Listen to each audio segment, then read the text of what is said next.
KCN में आपका स्वागत है। मैं king Hamid. Gandhi, welcome to Stanford.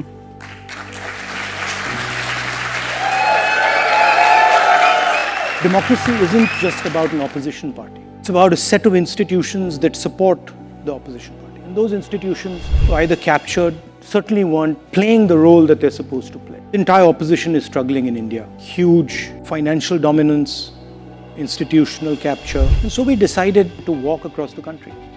Started with about 125 people. And it fundamentally transformed the way we think about our country, about our people, about politics, about what is important. It was the most beautiful experience of my life. We met what I would best describe as the soul of our country. Because we came into contact with a intelligence that we had never seen. Right? And we saw this with farmers, with laborers, with small businessmen, everybody. And so this silence descended on us. And we just sort of stopped talking and started listening. And we heard tales of immense suffering.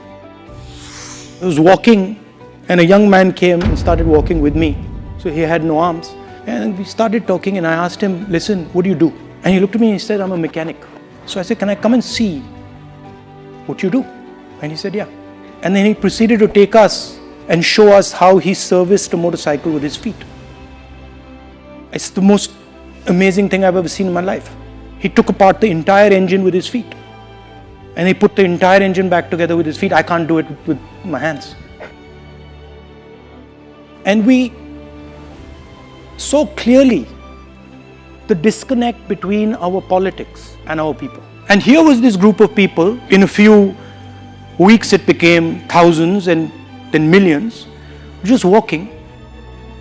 While we were walking, we had no force. Force was completely on the other side. They had the institutions, they had the media, they had social media, they had everything. And all the force at the disposal of the government of India could do nothing.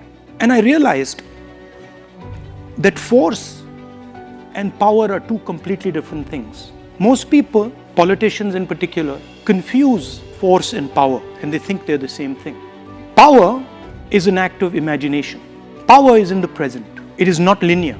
And power comes when you go close to the truth. The reason we could not be stopped by force is because we were weaving around near the truth. And what was really interesting to me was it didn't matter how much force the other side had. They simply could not transfer that force into power. You know, people will ask us, so when are you going to stop? We're like, we're not going to stop, we're going all the way to Kashmir. No, you're not going to be able to go to Kashmir.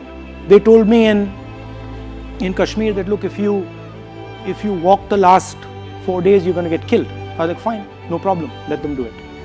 It doesn't matter how much force the other person has.